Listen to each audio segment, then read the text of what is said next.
भाजपा सांसद रविंद्र कुशवाहा को तीसरी बार टिकट मिलने पर हजारों कार्यकर्ताओं के साथ स्वागत में निकले राणा योगेंद्र प्रताप सिंह।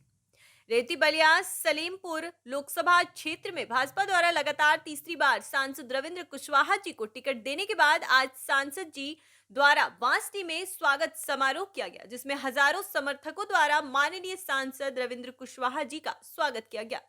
आपको बताते चले कि भाजपा द्वारा लगातार तीसरी बार टिकट देने के बाद बांसली स्वागत समारोह में नगर पंचायत रेवती के अध्यक्ष पद प्रत्याशी राणा योगेंद्र विक्रम सिंह उर्फ मंडलू सी अपने सैकड़ों समर्थकों के साथ पहुंचे, जिसमें समाज सेवी मुकेश तिवारी, रवि उपाध्याय, सुरेंद्र साहनी, संजय साहनी, महताब आलम, संजय यादव, रवि पटेल, धर्मेंद्र मल्होत्रा एवं तमाम समाज सेवी मौजूद रहे। वहीं स्वतंत्र पत्रकारिता करने वाले वरिष्ठ पत्रकार चंदन सी राजपूत का कहना है कि भाजपा के नेताओं द्वारा जो कहा जा रहा है कि विपक्ष कमजोर है, विपक्ष के लड़ने में मजा नहीं आ रहा है, जबकि विपक्ष को मजबूत रहना चाहिए। कमजोर विपक्ष का नतीजा है 71वें लोकसभा सलेमपुर के इंडिया गठबंधन के नेता और कार्यकर्ता हताश और निराश दिख रहे हैं। कहा है समाधान हो जाएगा, कोई विरोध की बात नहीं है। और चूंकि जनता की बात है तो जनता की समस्या का समाधान होना चाहिए, इसके लिए हम लोग प्रयास करेंगे। विरोध तो देखने को मिल रहा है सर, तो क्या लगता है कि इस विरोध के पीछे भी किसी का साजिश है क्या? कुछ प्रायोजित साजिश है और कुछ दूसरे दलों के लोग आ रहे हैं जिनका भारतीय जनता पार्टी से कोई लेना देना नहीं है। तो इस तरह का, लेकिन हम समझ सकते हैं कि इस समय पूरा देश प्रदेश राममय है। सब मोदी जी के संकल्प के साथ हैं कि अब की बार 400 के पार, तो कोई इस तरह की विरोध की बात नहीं है। हम सभी लोग और पूरी जनता भारतीय जनता पार्टी के साथ है। सर, आज भगवाधारी आज पीला गमछा में क्या क्या संदेश देंगे सर? देखिए, हमारी पार्टी का आदरणीय ओम प्रकाश राजभर जी के सुहेल देव पार्टी से समझौता हुआ है। एनडीए के वो प्रमुख घटक हैं, इसलिए दोनों पार्टी मिल करके एनडीए चुनाव लड़ रहा है। तो इस नाते आज हम लोग सभी लोग एक ही धारा के आदमी। सर, गमछा में वो भगवा भी नहीं है, दोनों होना चाहिए। नहीं, भगवा भी है और ये भगवा ही है।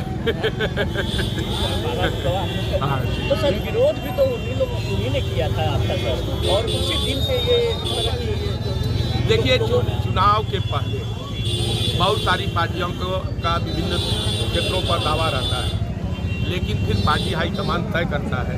पार्टी का नेतृत्व तय किया और तय करने के बाद उनको सीट आवंटित हो गई और फिर किसी तरह की कोई बात नहीं। सर, इस तरह का विरोध वो ओम प्रकाश राजभर ने किया सर, इसका कुछ नुकसान? कोई नुकसान नहीं है। ओम प्रकाश जी आप लोगों के बीच आएंगे, भाषण करेंगे, बिल्कुल करेंगे। गांव में विरोध हो रहा है कि रोड नहीं तो वोट नहीं। त्रिपुरा में सर विरोध हो रहा है, रोड नहीं तो वोट नहीं। देखिए, कुछ ठेकेदार लोग जो यहाँ बलिया में काम ले लेते हैं, काम पूरा नहीं करते हैं और काम न पूरा करने की स्थिति में हम जनप्रतिनिधियों को उसका आक्रोश झेलना पड़ता है। इसके लिए हमने डीएम से बात किया है कि जहाँ जहाँ इस तरह की परिस्थितियाँ हैं उसको तत्काल ठीक कराएं। सर, वोट तो मोदी जी के नाम पे मांग रहे हैं या फिर अपने कामों के नाम पे? देखिए, मोदी जी पूरे देश में विकास के नाम पर वोट मांग रहे हैं और हम लोग भी विकास के नाम पर, मोदी जी के नाम पर हम लोग विश्वास करते हैं कि देश की जनता एक बार नहीं, 14 से लेके 17 से लेके 19 से लेके 22 से पूर्णतः मोदी जी के ऊपर विश्वास करती है और देश की जनता को जो गारंटी मोदी जी ने दिया है उस गारंटी पर जनता का पूर्ण विश्वास है। मोदी जी की भी हैट्रिक लगेगी और आपकी भी हैट्रिक है, दोनों की हैट्रिक लगेगी। बलिया के सामुदायिक स्वास्थ्य केंद्र रेवती के टूटी दीवार को मरम्मत नहीं करवा पा रहे प्रभारी। जनपद बलिया के नगर पंचायत रेवती में स्थित सामुदायिक स्वास्थ्य केंद्र रेवती की दीवार पिछले 7 महीना से टूटी पड़ी है और इसके साथ ही हॉस्पिटल के बिल्डिंग के कुछ खिड़की के छज्जों का भी नुकसान हुआ है। आपको बताते चले कि टूटी दीवार से महज 30 मीटर की दूरी पर नगर पंचायत रेवती कार्यालय द्वारा आरओ प्लांट लगवाया गया है, जिसको संचालित करने के लिए लाखों रुपए खर्चा करके सोलर पैनल भी लगवाया गया था, लेकिन टूटी दीवार के चलते लगभग 3 महीने पहले चोरों द्वारा बैटरी की चोरी कर ली गई है। हॉस्पिटल में जाने और आने की सिर्फ एक ही मुख्य द्वार है, लेकिन टूटी दीवार होने की वजह से अब 2 द्वार हो गए। हॉस्पिटल पर आए दिन डिलीवरी वाले मरीजों का मोटरसाइकिल और साइकिल खड़ी रहती है, लेकिन मरीजों में अपना सामान चोरी होने का शंका हमेशा दिल में बना रहता है। बीते महीनों सीसीटीवी के सामने से आरओ प्लांट में लगी बैटरी में चोरों द्वारा चोरी कर लेने के बाद भी हॉस्पिटल प्रभारी दिनेश सिंह के द्वारा इसकी सुधि नहीं ली जा रही है। बताते चले कि सूत्रों के अनुसार टूटी हुई दीवार के बगल में ही नगर रेती के कुछ लोगों द्वारा अपने खेत में पेड़ कटवाया गया था, जिसकी वजह से पेड़ गिरने से हॉस्पिटल की दीवार और बिल्डिंग के छज्जों का नुकसान हो गया था। तत्कालीन हॉस्पिटल के प्रभारी द्वारा इसकी शिकायत पेड़ कटवाने वाले व्यक्ति से की गई थी, जो उनसे बनवाने के लिए बोला था, लेकिन जब पेड़ वहां से हट गया तो उसके द्वारा दीवार बनवाने से मना कर दिया गया। स्थानीय लोगों के सामने हॉस्पिटल विभाग अपने आप को लाचार पाया और उस व्यक्ति से दीवार नहीं बनवा पाया, जिसके द्वारा इसे तोड़ा गया था। स्थानीय लोगों ने, हॉस्पिटल के मरीजों के परिजनों ने सामुदायिक स्वास्थ्य केंद्र रेवती के प्रभारी दिनेश सिंह और इस प्रदेश के स्वास्थ्य मंत्री ब्रिजेश पाठक जी से इस टूटी हुई दीवार को मरम्मत करवाने की मांग की है। तहसीलदार के खिलाफ जिला अभिभाषक संघ ने खोला मोर्चा। तहसीलदार चोर है के लगाए नारे। टीकमगढ़ कलेक्ट्रेट परिसर में काफी हंगामा पसरा रहा। जिला अभिभाषक संघ ने टीकमगढ़ तहसीलदार के खिलाफ मोर्चा खोल दिया। उनके द्वारा तहसीलदार चोर है के नारे लगाते हुए टीकमगढ़ कलेक्टर के नाम ज्ञापन सौंपा है। तहसीलदार को हटाने की मांग ज्ञापन में बताया गया है कि टीकमगढ़ तहसीलदार एवं उनके अधीनस्थ कर्मचारियों के द्वारा अपने अधिकारों का दुरुपयोग करने तथा अधिवक्ता संघ के सदस्य के साथ अभद्रता करने एवं जमानत के नाम पर पैसों की अनावश्यक मांग करने का आरोप लगाया है। साथ ही बताया गया है कि टीकमगढ़ तहसीलदार गोविंद सिंह ठाकुर के द्वारा तहसील टीकमगढ़ में अपने अधिकारों का दुरुपयोग किया जा रहा है तथा उनके द्वारा अपने अधीनस्थ कर्मचारियों के माध्यम से खुलेआम पैसों की मांग कर रही है तथा पैसे न देने के अभाव में राजस्व संबंधित फाइलों को निरस्त किया जाता है तथा धारा 151 की जमानत पेश करने पर अपने अधीनस्थ कर्मचारियों के माध्यम से आरोपी के परिजनों एवं अधिवक्ता से 5-5 हजार रुपए की मांग की जाती है तथा पैसे नहीं देने पर जमानत निरस्त कर दी जाती है तथा पैसे न देने के कारण कई दिनों तक जमानत नहीं दी जाती है तथा ग्रामीणों को भी राजस्व प्रकरणों में भारी हैरान व परेशान किया जाता है। इसी घटनाक्रम में दिनांक 12 मार्च 2024 को अधिवक्ता संघ के सदस्य रविंद्र विथरी के द्वारा अपने पक्षकारों के 151 की जमानत हेतु तहसील कार्यालय टीकमगढ़ में जमानत हेतु उपस्थित हुए तो तहसील कार्यालय में पदस्थ कर्मचारी के द्वारा अधिवक्ता व आरोपी गण के परिजनों ने 5-5 हजार रुपए जमानत स्वीकृत किए के एवज में मांग की गई तथा पैसे न देने पर उनको जमानत पर 3 दिन के बाद भी आज दिनांक तक नहीं छोड़ा गया है। आरोप लगाते हुए तहसीलदार को हटाने की मांग की गई है। अभद्रता, अमानवीय व्यवहार और पैसों के आधार पर प्रकरणों का निराकरण। किस तरीके का अमानवीय व्यवहार करते हैं? अधिवक्ताओं की उपस्थिति मनमाने तरीके से डाल देते हैं। फाइलों का निराकरण बिना अधिवक्ताओं की उपस्थिति की करते हैं। पर अधिवक्ताओं की अगर आवश्यकता न्यायालय में नहीं है तो फिर हम लोग न्यायालय का बहिष्कार करते हैं। आप लोगों ने क्या अल्टीमेटम दिया? हम लोगों ने पहले कलेक्टर महोदय को 14-12 में आवेदन दिया था शासन का, लेकिन आज तक कोई कार्रवाई नहीं हुई, ना हमें अवगत कराया गया कि क्या कार्रवाई चल रही है और लगातार तहसीलदार की कार्रवाइयाँ दूषित और मनमानी हो रही हैं। इसलिए हम लोगों को आज ये ज्ञापन के लिए आना पड़ा और अगर हमारी मांग नहीं मानी गई संघ की तो हम लोग उनकी तालाबंदी करेंगे। क्या चाहते हैं आप लोग? तहसीलदार महोदय को तत्काल प्रभाव से हटाया जाए और उनके स्टाफ जो है जो 2-3 साल से पदस्थ है उन्हें भी बदला जाए। ठीक है, धन्यवाद। पैरामिलिट्री फोर्स के साथ पुलिस ने किया फ्लैग मार्च। महाराजगंज आगामी लोकसभा चुनाव एवं होली सीए के दृष्टिगत कोल्हुई पुलिस द्वारा पैरामिलिट्री की संयुक्त टीम के द्वारा थाना क्षेत्र अंतर्गत ग्राम एक सड़वा बहादुरी कोल्हुई में फ्लैग मार्च किया। इस दौरान कोल्हुई थानाध्यक्ष दिनेश कुमार जोगिया, बारी चौकी प्रभारी रमेश पुरी, उप निरीक्षक राजीव सिंह, उप निरीक्षक दीपचंद सोनकर सहित कोल्हुई थाने की बड़ी पुलिस बल मौजूद रही। थानाध्यक्ष दिनेश कुमार ने बताया कि लोकसभा चुनाव और होली त्योहार को देखते हुए फ्लैग मार्च किया गया है।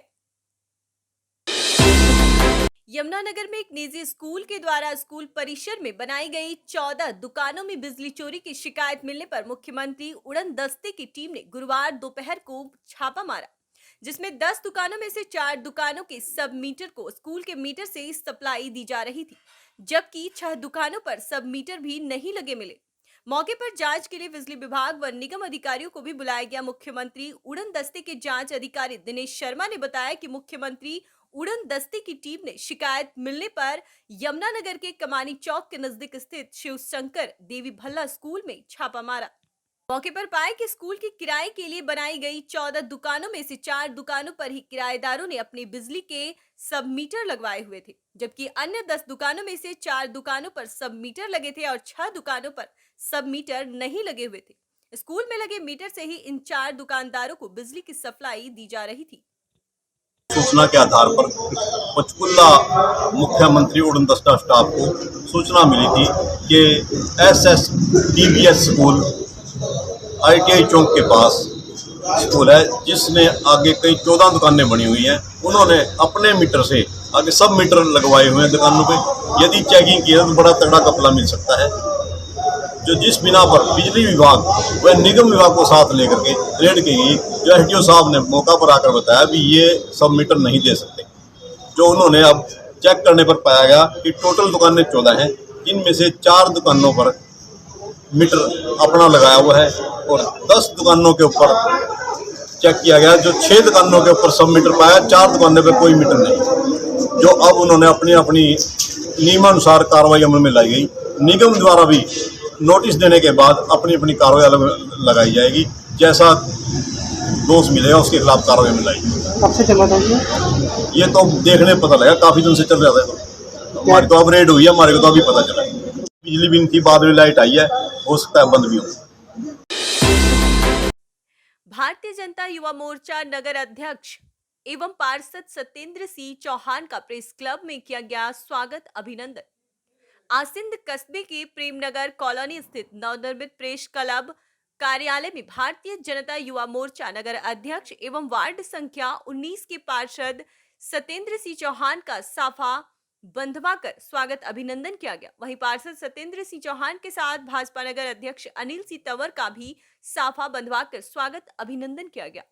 पार्षद सत्येंद्र सिंह चौहान ने प्रेस क्लब के पदाधिकारी गण का आभार व्यक्त किया तथा बताया कि आसिंद कस्बे में प्रेस क्लब भवन के निर्माण के बाद से ही क्षेत्रवासियों को एक ही छत के नीचे सभी पत्रकार एक साथ एकत्रित होकर मिल सकेंगे, जिससे जनता की आम समस्याओं का समाधान सभी पत्रकार एक साथ मिलकर अपने अपने समाचार पत्र पत्रिकाओं में प्रकाशित कर सकेंगे। लंबे समय से पत्रकारों की भवन नहीं होने की मांग नगर पालिका बोर्ड बैठक में रखी गई थी। प्रेस क्लब कार्यालय की मांग पत्रकारों के हितों को ध्यान में रखकर प्रेस क्लब कार्यालय के रूप में की गई, जिसके तहत विधायक जबर सिंह सांखला, नगर पालिका अध्यक्ष देवीलाल साहू एवं पार्षद सत्येंद्र सिंह चौहान का प्रेस क्लब कार्यालय भवन बनाने में महत्वपूर्ण योगदान रहा। वहीं प्रेस क्लब के पदाधिकारी गण के द्वारा आए हुए अतिथियों को भगवान श्री राम की तस्वीर भेंट कर एवं साफा बंधवाकर स्वागत अभिनंदन किया। वहीं इस अवसर पर संरक्षक दिनेश साहू, संरक्षक संपत शर्मा, प्रेस क्लब अध्यक्ष निसार अहमद शेख, कोषाध्यक्ष सावरमल शर्मा, कार्यवाहक अध्यक्ष परमवीर सिंह कटार, वरिष्ठ उपाध्यक्ष मुकेश रेगर, महासचिव टीकम सोनी सहित प्रेस क्लब के पदाधिकारी गण मौजूद रहे। जोधपुर श्याम सुंदर अरोड़ा एवं श्री श्री बल्लभ अरोड़ा द्वारा अपने दिवंगत परिजन की पुण्य पावन स्मृति में जन सेवा हितार्थ निर्मित 3 लाख रुपए की लागत से निर्मित शीतल जल गृह का लोकार्पण शहर विधायक अतुल भंसाली द्वारा उम्मीद अस्पताल अधीक्षक डॉक्टर अफजल हकीम की अध्यक्षता अस्पताल की गेट नंबर 3 पर किया गया। JL तिवारी अध्यक्ष जोधपुर पेंशन हितकारी ट्रस्ट जोधपुर विशिष्ट अतिथि के रूप में उपस्थित रहे। इस कार्य में वरिष्ठ पेंशनर एवं समाज सेवी श्री अर्जुन राज मेहता ने अपनी महत्ती भूमिका निभाई। नंबर 3 पर जहाँ पर कि ज़्यादातर लोगों का आना जाना रहता है, बाहर से भी लोग आते हैं, बहुत सारे मरीज के परिजन यहाँ पर रहते हैं और अब गर्मी का मौसम जो शुरू हो चुका है, इस उपलक्ष्य पर आज यहाँ पर पेंशनर समाज विशेषकर अरोड़ा परिवार की ओर से इस जलगृह का आज लोकार्पण माननीय विधायक जोधपुर श्री अतुल भंसाली जी द्वारा अभी किया गया है। इससे लोगों को बहुत ही राहत होगी। उस प्याऊट बनाने के साथ साथ उन्हें वाटर कूलर दिए हैं, साथ ही इसके अंदर 5 वाटर कूलर रखने का स्थान उपलब्ध करवाया है। देखेंगे आप 4 वाटर कूलर हम पहले से रख चुके हैं और 1 वाटर कूलर हमारा आज डोनर और आ गए हैं जो डोनेट करेंगे। तो मुझे यकीन है कि इससे हमारे अस्पताल में आने वाले मरीज और उनके परिजनों को गर्मी के मौसम के अंदर शीतल जल की अच्छी व्यवस्था रहेगी। आपका परिचय? डॉक्टर अफजल हकीम, अधीक्षक उम्मीद अस्पताल। इससे पहले भी कई चौपाल थी, इसमें वगैरह में कई जगह ये इस तरह से सामाजिक कार्य करते रहते हैं। इनके पिताजी थे वो भी बहुत ही दानी और और ये हमारे कैसे समाज के अंदर जो है इनका बराबर बड़ा योगदान रहता है और हमने इनको पुण्य का कार्य किया है। इसके अलावा जो है मेरे साथ जो DL तिवारी साहब सरकारी ट्रस्ट के जो अध्यक्ष हैं वो भी खड़े हैं और वो भी बराबर जो है लोकमुक्ति को प्रेरित करते रहते हैं और सरकारी ट्रस्ट जो है वो भी कई सामाजिक कार्यकर्ता विद्यालय में है और वृद्धाश्रम में है। अब मैं ये कहूँगा वो सबको DL साहब खुद आपको अरोड़ा जी ने जो ये आज प्रोग्राम किया है इसके लिए अरोड़ा जी को बहुत बधाई है। मैं बता दूं कि अरोड़ा जी हमारे समाज से जुड़े हैं, इनका सेवा कार्य में सदैव योगदान रहा है और उनकी वृद्ध आयु में होने के बावजूद भी सक्रिय रूप से सेवा कार्य में भाग लेते हैं। मैं बहुत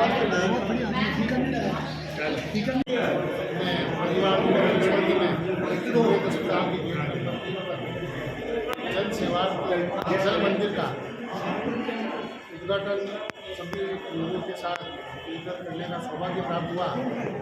मारवाड़ में जल ही जीवन है और जल सेवा सबसे बड़ी सेवा है। जिस उम्र में आप लोगों ने सेवा का ये पीड़ा उठाया और ये जुटवे के साथ इसके परिवार ने सहयोग से पूरा किया, पूरा प्रयास समाज से आगे सेवा और जन सेवा में जुटा रहे। हम सबको भी उनका मार्गदर्शन इसी तरह उसका अस्पताल सच बोलता है सबके कर कमलों द्वारा उनके प्रयासों से सुंदर काम अस्पताल के काम हुआ। सबको बहुत बहुत धन्यवाद। भारतीय जनता पार्टी कार्यकर्ता सम्मेलन संपन्न। आष्टा भारतीय जनता पार्टी सीहोर जिला पंचायत सदस्य वार्ड क्रमांक 8 से सदस्य महेंद्र सिंह सोलंकी ने कहा कि कांग्रेस से लोकसभा प्रत्याशी राजेंद्र प्रसाद मालवीय को कोई नहीं जानता। महेंद्र सिंह सोलंकी जो कि देवास शाजापुर लोकसभा से पहले भी सांसद थे और अब दूसरी बार भारतीय जनता पार्टी ने महेंद्र सिंह सोलंकी को लोकसभा का टिकट दिया है और वहां 1 लाख मतों से विजयी होंगे। उच्च शिक्षा मंत्री इंदर सिंह शर्मा जी भी आए थे, सांसद अपने महेंद्र सिंह जी भी आए। तो आपको क्या लगता है कि क्या इस बार भी भारतीय जनता पार्टी से महेंद्र सिंह सोलंकी को जीत हासिल होगी? बिल्कुल, इस बार महेंद्र सिंह सोलंकी को यहाँ से 1 लाख मतों से विजय प्राप्त और आदरणीय हमारी गाड़ी चाबी खा करने का तो बताना चाहिए नहीं यार। लोकसभा से 5 से 6 लाख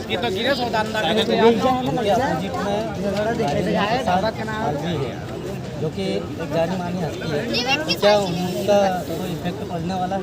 राजन मालवीय जी को वैसे कोई जानता नहीं है, पहले भी सांसद रहे हैं और इसके बाद क्या है देश में माननीय मंत्री मोदी जी ने इतना विकास किया है उसका लाभ कहीं पे सुनने में आया है कि हमारे सांसद जी का विरोध हो रहा है कि 5 साल में एक भी आस्था के अंदर ऐसी उपलब्धि नहीं है कि जिसको देखकर जनता दोबारा से उन्हें वोट करे। अच्छा कहा कि 5 साल में उपलब्धि नहीं है, कोई ऐसी बड़ी उपलब्धि नहीं है। बांध के 4 बांधों का है विकास का गाँव रोटी के पास का गाँव में बन रहा है। कांग्रेस के जमाने और भी सारी योजना है, अध्ययन योजना है, आयुष्मान है, तो किसका काम है? उन्हीं के तो काम है। प्रधानमंत्री सड़क लगभग पूरे गांव में तो किसका काम है? स्कूल का संचालन है, कॉलेज का है, तो किसका काम? सांसद का काम है। भाई साहब, कांग्रेस में होड़ लगी है, कांग्रेस छोड़ के भारतीय जनता पार्टी को ज्वाइन करने के लिए क्या ईडी का डर सता रहा है कि भारतीय जनता पार्टी की जो नीति रीति है उसको देख के उससे प्रभावित होकर लोग इधर आ रहे हैं? नहीं, भारतीय जनता पार्टी की कार्यशैली को देखते हुए सब लोग आ रहे हैं। इस देश में 70 सालों में जो विकास नहीं हुआ है वो 10 सालों में इतना विकास हो गया है। उसको देखते हुए नेतृत्व क्षमता को देखते हुए सब लोग इधर आ रहे हैं। अगर उनका स्वागत है। इस बार सरकार बनी फिर भाजपा की, तो आगे का कैसा क्या रहेगा? भाजपा की सरकार बनेगी तो छोटे मोटे काम छूटे तो होंगे कुछ मूलभूत सुविधा जो नागरिकों को मिलनी चाहिए, जैसे कि आवास की है, अभी कुछ छूटे हैं वो भी मिलेंगी। आयुष्मान में अच्छा काम होगा, आपका सड़कें बनेंगी हाईवे बनेंगे, बड़े बड़े बहुत सारे ऐसे काम हैं जो भारतीय जनता पार्टी की सरकार करेगी। जैसे कि भारतीय जनता पार्टी का एक नारा चल दिया है 400 पार। देखा जाए तो उनके पास 2/3 बहुमत हो जाता है। 2/3 बहुमत जिस सरकार को मिल जाता है वो संविधान बदल सकती है। तो क्या बीजेपी ये काम करेगी? नहीं, ऐसा नहीं, संविधान को ऐसे नहीं बदल सकता। संविधान बदलने के लिए क्या है, भाजपा के एक सांसद ने नारा दिया है कि अगर हमारे 400 सीट आए तो हम संविधान बदलने के। अगर अपन की बात करें तो अनुसूचित जाति और जनजाति को सबसे ज़्यादा लाभ मिला है, जो ओबीसी वालों को मिला है तो भारतीय जनता पार्टी को मिला है। बाबा साहब अम्बेडकर के भवन अगर मध्य प्रदेश में बना है तो भारतीय जनता पार्टी ने बनाया, दिल्ली में उनका अगर भवन बना है तो भारतीय जनता पार्टी ने बनाया है। अभी कुछ दिनों पहले रिलीज हुआ था, बहुत वायरल हुआ कि संविधान बना के कम्प्लीट है तो 2024 में सत्ता का इंतजार है लागू करेगी। धन्यवाद। ठीक है। संविधान ना तो बदला जाएगा ना।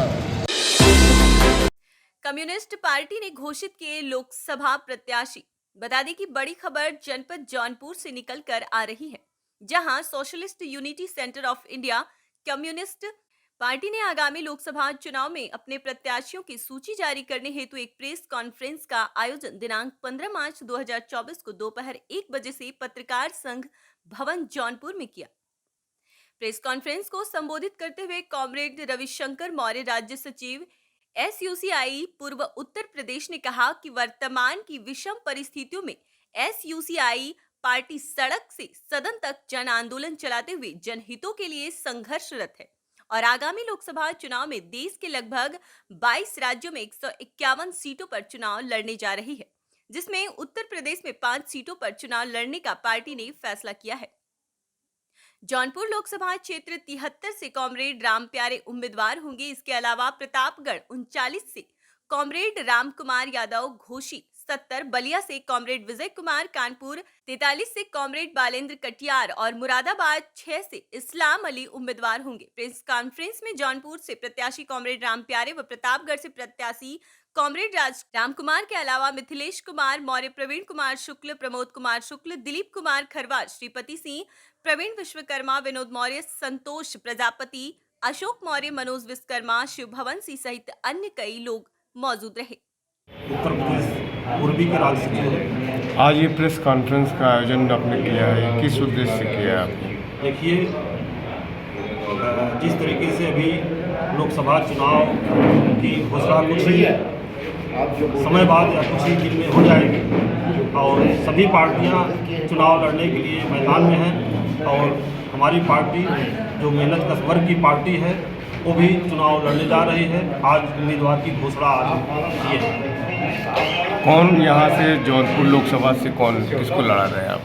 हमारे कर्मठशील साथी हैं, राम प्यारे एडवोकेट हैं दिवाली में, ये हमारे पार्टी के ईमानदार और कर्मठशील प्रत्याशी हैं। इनको हम 73 लोकसभा क्षेत्र जौनपुर से चुनाव लड़ने के लिए मैदान में। जैसा आपने कहा कि हमने संघर्ष किया और सारी चीज़ें, तो संघर्षशील पार्टी है, तो इसके पूर्व में किन किन मुद्दों को लेकर के आपने कलेक्ट्रेट में या कहीं प्रदर्शन किया है? देखिए, जब भी जनता के ऊपर महंगाई की बोझ आती है, बेरोजगारी की समस्या है, महिलाओं के साथ रेप हो रहा है, महिलाओं की हत्या हो रही है, इस तरीके से जो तमाम समस्याएं हैं, सारी समस्याओं को लेकर के हम अपनी क्षमता के अनुसार जौनपुर में कलेक्ट्रेट पर भी धरना प्रदर्शन करते हैं, तहसीलों में भी धरना प्रदर्शन करते हैं, मांग करते हैं सरकार से कि यह जो हत्याएं हो रही हैं, जो रेप हो रहे हैं, जो महंगाई बढ़ रही है, बेरोजगारी। अभी आपकी पार्टी ने चुनाव में प्रत्याशी की घोषणा की है, तो अभी चुनाव को किस नज़रिए से देख रहे हैं और राष्ट्रीय स्तर पर क्या क्या समस्याएं आप महसूस कर रहे हैं? अभी हमारी प्री पार्टी SUCI ने हम लोगों के बीच में संघर्षशील साथी कॉमरेड राम प्यारे एडवोकेट जी को प्रत्याशी बनाया है, जो अनवरत लगातार पिछले कई सालों से किसान के मुद्दों को लेकर के लड़ रहे हैं। और मेरा सबसे ज़रूरी बात इस देश और समाज के लिए मानना यह है कि जिस देश की संस्कृति उन्नत स्तर की होती है, उस देश का समाज विकास करता है। जिस तरीके से हमारे यहाँ संवैधानिक व्यवस्था दी गई है, संविधान के अंतर्गत किसी भी धर्म को राजनीति में प्रयोग में नहीं लाया जाएगा, लेकिन आज सरकार अन्य जो मुद्दे हैं जिसका समाज से सरोकार है, रोजी का है, रोटी का है, महंगाई का है, माने बेरोजगारी का है, इन सब चीज़ों से निदान जहां होना चाहिए था, इन सब चीज़ों पे कोई पार्टी कोई दल सवाल ही नहीं उठाते। और आज जिस तरीके से धर्म का प्रयोग राजनीति के अंदर लाया जा रहा है, ये हमारे संविधान पे ही कुठाराघात है। सर्वप्रथम तो हमको इन्हीं सब चीज़ों से बचना होगा। शाजापुर जिले के मक्सी में गौवंश तस्करी को लेकर बजरंग दल के कार्यकर्ताओं ने नेशनल हाईवे पर जाम कर दिया। साथ ही मक्सी थाना प्रभारी एवं गौवंश तस्कर के बीच मिलीभगत के आरोप भी लगाए हैं। साथ ही मक्सी थाना प्रभारी को निलंबित करने की मांग करते हुए जमकर नारेबाजी की। साथ ही मक्सी में और भी बूचड़ खाने होने के संकेत भी दिए हैं जहां गौवंशों की हत्या की जाती है। शाजापुर जिले के मक्सी में गौवंश तस्करी को लेकर बजरंग दल के कार्यकर्ताओं ने आगरा मुंबई नेशनल हाईवे पर जलालपुरा गांव के सामने चक्का जाम कर दिया। इतना बड़ा जाम कि सड़कों के दोनों ओर कई किलोमीटर तक वाहनों की लंबी लंबी कतारें लग गई। वहीं मक्सी थाना प्रभारी पर मिलीभगत के आरोप लगाते हुए उनके निलंबन की कार्यकर्ताओं ने मांग की है। इस चक्का जाम के दौरान बजरंग दलियों ने मक्सी पुलिस होश में आओ और भीम पटेल मुर्दाबाद के नारे भी लगाए हैं। कार्यकर्ताओं ने आरोप लगाते हुए कहा कि मक्सी थाने से 100 मीटर दूर बने बाड़े में गौवंश के अवैध परिवहन को लेकर पुलिस और गौवंश तस्करों की डील की जाती है। कार्यकर्ताओं का आरोप है कि मक्सी थाना प्रभारी भीम सी पटेल की मिलीभगत से यहां गौवंश तस्करी खुलेआम हो रही है। उन्होंने थाना प्रभारी भीम सी पटेल को तत्काल निलंबित करने की मांग की है। हंगामे की शुरुआत शुक्रवार सुबह रोजवाद स्थित टोल नाके से हुई। बजरंग दल के कार्यकर्ताओं को अवैध गौवंश परिवहन की सूचना मिली थी, जिस पर बजरंग दल के कार्यकर्ता टोल नाके पर जमा हुए। यहां अले सुबह 3 पिकअप वाहन गौवंश लेकर टोल नाका तोड़ते हुए निकले, जिसका बजरंग दलियों ने पीछा किया, जिसमें एक वाहन मक्सी स्थित एक गाय के बाड़े में जा घुसा, जिसे बजरंग दल के कार्यकर्ताओं ने पकड़ लिया। बजरंग दल के प्रांत सुरक्षा प्रमुख बजरंग मुकेश पाटीदार और बजरंग दल के विभाग मंत्री राजेंद्र जामत ने मक्सी टीआई भीम सी पटेल पर आरोप लगाते हुए बताया कि थाने के पास बने बाड़े में एक पिकअप वाहन को पकड़ने के बाद भी टीआई भीम सी पटेल ने इस पर किसी तरह की कोई कार्रवाई नहीं की है। वहीं बजरंग दल के कार्यकर्ताओं को यह कह दिया है कि तुम्हें तुम्हारा हिस्सा मिल जाएगा। हिस्से की बात सुनते ही बजरंग दल के कार्यकर्ता भड़क गए और उन्होंने नेशनल हाईवे पर जाम लगा दिया। चक्का जाम के 1.5 घंटे बाद एसडीओपी गोपाल सिंह चौहान और शाजापुर एसडीएम घटनास्थल पर पहुंचे और नाराज बजरंग दल के कार्यकर्ताओं को समझने का प्रयास किया। यहां बजरंग दल कार्यकर्ताओं ने एसडीओपी और एसडीएम के सामने मक्सी थाने के पुलिस कर्मियों पर गौवंश का अवैध परिवहन करने वाले तस्करों से लाखों रुपए वसूलने का आरोप लगाते हुए उनके निलंबन और उस बाड़े पर बुलडोजर चलाने की मांग की। साथ ही बजरंग दल के कार्यकर्ताओं ने एक और बड़ा खुलासा करते हुए सबको चौंका दिया है। उनका कहना है कि मक्सी में कई अवैध भूषण खाने संचालित हो रहे हैं, जिसमें गौवंश हत्या की जाती है, जिस पर प्रशासनिक अमल ने जांच करवाने के बाद का कर मामले को शांत करवाया। कहते मैं छुट्टी पे हूँ और जो रात में पुलिसकर्मी थे वो ये बोलते हैं कि आपका जो हिस्सा है वो ले लो और इस मामले को खत्म करो। ऐसे 6 पुलिस वाले कर्मियों के हमने नाम भी दिए हैं, इनको तत्काल ही सस्पेंड करें। उसके बाद ही उठेंगे जी भाई साहब, उसके बाद ही सब कार्यकर्ता उठेंगे भाई साहब, अन्यथा पूरा विभाग जाम करेंगे। ये कुछ बजरंग दल के कार्यकर्ताओं को जो उज्जैन और अपने शाजापुर इलाके में उनको ऐसा कहीं से सूचना मिली कि गौवंश की कोई तस्करी हो रही है, तो उसकी सूचना उन्होंने थाने पे दी थी। पुलिस तत्काल उनके साथ गई, तो एक खाली गाड़ी स्पॉट पे मिली थी, उस गाड़ी को उन्होंने डिटेन कर दिया है और इस बात को लेकर उनको थोड़ा आक्रोश था कि यहाँ पे 6 बूचड़ खाने चल रहे हैं और उनके पास कोई विधिवत लाइसेंस वगैरह नहीं है। तो इस बात को लेकर उन्होंने यहाँ इकट्ठे हुए थे और जितने से एसडीएम साहब वगैरह सब आए थे और उन्होंने पूरी जांच का आश्वासन दिया कि यदि वो अवैध होंगे, उनके पास लाइसेंस नहीं होंगे, तो उनको तत्काल प्रभाव से बंद करा दिया जाए और इसमें यदि कोई पुलिसकर्मी दोषी होगा, उसकी भूमिका अगर कहीं पे भी इन्वॉल्व पाई जाएगी तो उसके खिलाफ भी कड़ी कार्रवाई की जाएगी। अभी किसी को कोई कार्रवाई की गई? अभी प्रस्तावित है, शाम तक कुछ न कुछ की जाएगी।